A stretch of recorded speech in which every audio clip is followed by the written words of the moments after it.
За таштайгаа даргаыг дэмжиж байгаа. Өнгөрсөн 4 жил хавилтаа тамцах газар сайн ажилласан. Авилгын домдом хэрэглээ илрүүлсэн, гаднаас авилгачдыг авчирсан. Одоо ч ер нь орон даяар бас энэ авилгын асуудал дээр бас анхааралтай хандж ажиллаж байгаа. За энэтэй холбогдуулаад хэд хэдэн асуулт асууж бодож байна. Энэ хамгийн аюултай нь ковидын төсөв байгаа. Энийг шалгаж үзсэн үү?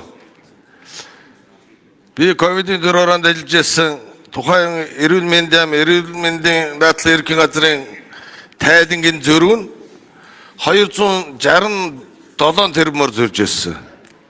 За хамгаалах хэрэгсэх нь 71.3 тэрбум, вакцины 9 тэрбумаар 0.9 тэрбумаар зөрж ирсэн.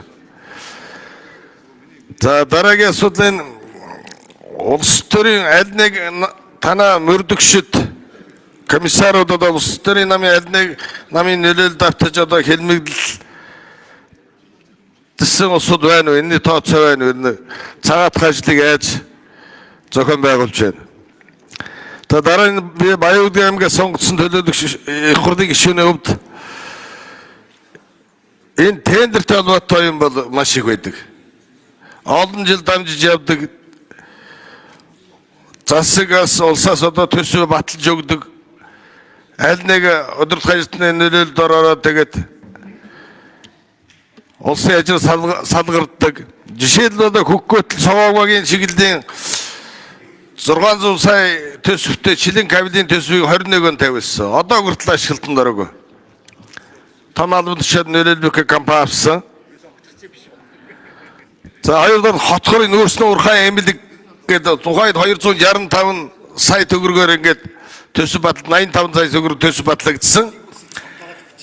Хотхорын урхайд эмнэлэг сургууль цэцэрлэг байдаг. Урхайчд байдаг. Өдөрт нэг 100-150 машин очдог.